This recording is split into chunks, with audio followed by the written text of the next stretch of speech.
네, 안녕하세요. 테크 유튜버 리뉴브입니다. 제가 오늘 준비한 제품은요, 바로 갤럭시 S6 엣지입니다. 해당 영상은 갤럭시 S20으로 촬영하여 제작하였고요. 리뷰 시작 전에 먼저 간단한 스펙을 살펴보자면, 화면은 5.1인치 2560×1440의 해상도의 엣지 디스플레이, 칩셋은 엑시노스 7420 3GB 램, 무게는 132g, 2600mAh의 배터리가 탑재되어 있고 무선 충전이 가능한 제품입니다. 해당 제품은 최초 통화일 2016년 8월 14일 64GB의 SKT 모델이고 5만원을 지불하고 구매해 왔습니다. 이 제품은 출시된 지 5년이나 지난 제품입니다. 처음 출시되었을 때 삼성도 이런 디자인을 할 수 있구나 라는 호평을 받았었고, 특히나 첫 엣지를 사용한 제품이었기 때문에 말이 많았던 그런 제품입니다. 과연 5년이 지난 지금 이 제품을 사용하기에 어떨지 한번 알아보도록 합시다. 그럼 리뷰 시작하겠습니다. 자, 먼저 외관을 한번 살펴보면 가장 먼저 엣지 디스플레이를 가진 그런 화면이 보이고, 그 밑에 지문인식을 지원하는 홈 버튼, 그 위에는 적외선 포트, 유심카드 트레이, 그리고 좌측에는 볼륨 조절 키, 우측에는 전원 키, 하단에는 스피커, 충전 단자, 이어폰 단자, 그리고 뒷면을 보시면은 툭 튀어나온 요 정도가 튀어나온 카메라, 그리고 심장박동 센서, LED 플래시까지, 그 밑에는 SKT 로고, 삼성 로고까지 있습니다. 지금 이 뒷면은 지금 봐도 촌스럽지 않을 뿐만 아니라 아주 이쁘다 라는 점을 말씀을 드리고, 먼저 외관에서 아쉬운 점 몇 가지를 말씀을 드리겠습니다. 첫째는 워낙 오래된 제품이다 보니까 이 충전 단자가 C타입이 아닌 5핀 충전기를 사용합니다. 요즘에는 거의 다 C타입을 사용하고, 저도 충전기에 C타입 충전기만 꽂혀 있기 때문에 조금 아쉬웠던 점이고, 이거는 이 무선 충전이 가능하기 때문에 어느 정도 불편했던 점은 아니었다고 말씀을 드리고 싶습니다. 다음으로는 이 홈 버튼에 있는 지문인식, 이 지문인식이 조금 많이 불만족스러웠다고 말씀을 드리고 싶습니다. 사소하지만 이 대고만 있어도 그 풀리는 그 기능이 S7부터, 정확히는 A5201-7부터 들어갔는데 S6는 이 기능이 지원을 하지 않는다는 점을 말씀을 먼저 드리고, 이 기능이나 인식률, 그리고 속도도 당시 나온 제품들과 비교를 해도 조금 부족한 성능이라 이 점은 많이 아쉬웠습니다. 그리고 이 하단의 스피커, 이 스피커가 모노 스피커인데 음질도 그렇게 좋다고는 못할 정도의 스피커고, 돌비 애트모스 기능도 없고, 품질 자체가 그렇게 부족한 건 아닌데 이제 다른 제품들의 스피커랑 비교를 한다면 평균보다는 살짝 부족한 정도라고 말씀을 드리고 싶습니다. 이제 화면으로 넘어오자면, 일단 먼저 알아두셔야 할 점은 이 제품은 그 버닝 현상이라고 해서 그 OLED 화면을 오래 사용을 하다 보면은 이 패널의 소자가 다 타버려서 어떤 잔상이 남는 그런 현상이 있는 그런 제품인데, LCD가 아닌 OLED 화면을 사용하는 제품들을 중고로 구매를 하신다면 이 버닝 현상의 유무를 잘 확인을 하시고 구매를 하셔야 한다고 말씀을 드리겠습니다. 먼저 다시 화면으로 넘어와 가지고, 화면 자체는 워낙 예전부터 삼성의 디스플레이는 그 스티커 같다라는 말이 있을 정도로 굉장히 선명하고 깨끗한 화질을 가지고 있습니다. 이 베젤을 제외를 하면은 화면, 이 디스플레이는 아주 만족스러웠다고 말씀을 드리고 싶습니다. 그 밝기도 야외에서 쓰는데 문제없이 아주 밝은 화면이었고, 특별할 것 없이 아주 만족스럽게 사용을 했습니다. 다음으로는 칩셋 성능을 알아볼 건데, 먼저 이 제품은 출시된 지 5년이나 지난 제품이라는 것을 감안을 하고 보셔야 할 것 같습니다. 그리고 그 점을 감안하더라도 무슨 작업을 하든 대부분의 작업에서 답답함을 느끼실 거라고 생각을 합니다. 그냥 이렇게 어플을 구동시키는 것에서도 조금 느리게 어플이 구동이 되는 것을 보실 수가 있고, 무엇을 해도 굉장히 답답하게 한 박자 느린 반응을 보여주고, 이 정도의 급까지 내려오니까 웹서핑이나 기타 작업 속도도 느린 것이 이 체감이 될 정도로, 그 정도로 느리다는 점을 먼저 알아두셔야 될 것 같습니다. 벤치마크 상으로도 요즘 나오는 보급형에도 당연히 못 미치는 성능이고, 성능을 크게 기대하시면 안 된다고 말씀을 드리고 싶습니다. 그럼 한번 카트라이더 러쉬 플러스를 실행을 해보도록 하겠습니다. 일단 먼저 이 게임 자체가 애초에 품질 선택하는 화면에서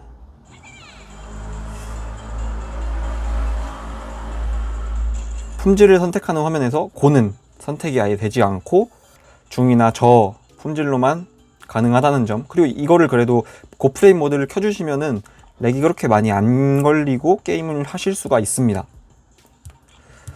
자, 그럼 한번 실행을 해보자면,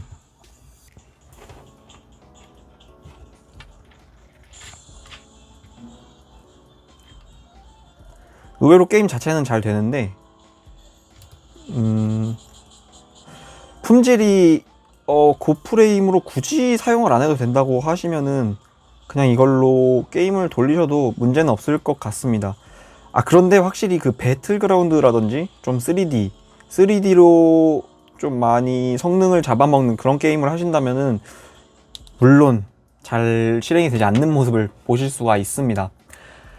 이 게임도 조금 오래 하다 보면은 렉이 조금 걸리기도 하고 확실히 답답한 모습을 많이 느낄 수 있는데, 그래도 이 정도면 그냥저냥 즐길 수는 있는 정도라고 생각을 하고 그 점 감안하시고 만약에 구입을 하시게 된다면은 감안을 하시고 사용을 하셔야 될 것 같습니다.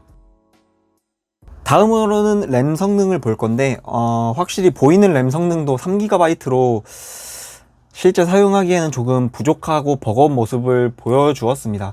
제가 항상 말했듯이 저는 무거운 사용을 하지 않고 뭐 어플도 그렇게 많이 켜놓는 그런 편은 아닌데, 지금 보시면은 이미 켰었던 그런 작업을 하는데도 굉장히 느리게 반응이 되는 것을 보실 수 있고, 방금 이 플레이스토어도 처음에 제가 아까 실행을 시켰는데 벌써 앱이 리프레시 돼가지고 다시 켜지는 그런 모습을 볼 수가 있습니다.